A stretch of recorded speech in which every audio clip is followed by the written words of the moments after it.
Nuotaikos, atsiprašau, nuotaikos yra darbinės. Peržiūrėjom dar savo rungtynių įrašus, kuriuos žaidėme mes, kuriuos žaidė Slovenija pirmame atrankos rate.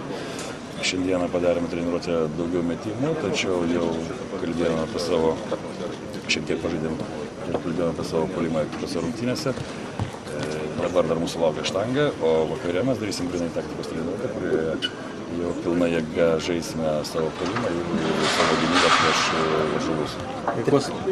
Kokios Slovenijos rinktinė jūsų manymu yra pajėgi ir pajėgesnė, galbūt už Lietuvos rinktinė? Kokios pliusai ir stiprybės? Visų pirmiausia, jie žaidžia labai drausmingą krepšinį. Labai yra stiprus žaidėjai, individualus metiškumas yra labai stiprus. Aiškus lyderis yra Lorbekas, aiškus lyderis yra Lakovičius, tačiau jiems ten labai talkina yra Nagbaras, atsiprašau, tačiau jiems puikiai talkina ir mūsų liukai. Pavyzdžiui, toksai Dragičius yra vienas iš aktyviausių jų žaidėjų. Yra komanda gerai subalansuota, kurioje gali būti pavojingas kiekvienas žaidėjas.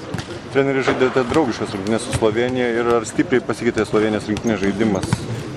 Vis tiek turbūt žiūrėjote vaizdą įrašą. Na, iš esmės nepasikeitė, aišku, pagerėjo kokybė žaidimo, kadangi tai buvo tik kontrolinės rungtynės, tai buvo dar rinkimosi pradžia.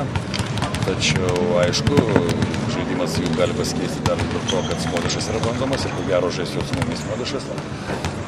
Taip, kad mes bandome atspėti, kokius netikėtumus mums gali ruošti. Greičiausiai mes galvojame, kad Smodišas gali žaisti 4 numerį, pažiūrėsim, ar tai gali pasiteisinti.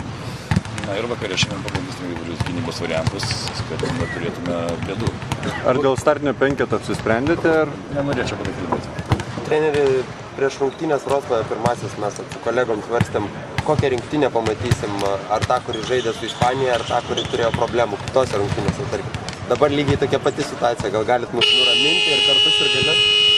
Žinau, kad mes ir patys tikėjomės pamatyti tą žaidimą tokią kaip su Ispanija ir iki šioliai neturiu atsakymo, kokios yra priežastys, kad mes taip nežaidėm. Tačiau žinau vieną, kad panikos komandoje nėra, kad nėra kažkokių tai pykčių nesutarimų, vyrai yra nusiteikę kovingai, susikaupę ir viską darysim, kad nugalėtume. Treneri, kas ten su tais kondicionieriais ir nesloguoja? Nu, man pačiam yra. Čia aš nežinau, su kondicionieriai ar orų pasikeitimas, nes kai atvažiavome į Vroclavą, tai buvo šaltoka, gal ten spėjo visus pertraukti. Tačiau irgi didelių bėdų dėl to neturi. Žaidėjų traumos, viskas gerai? Man atrodo, viskas yra gerai.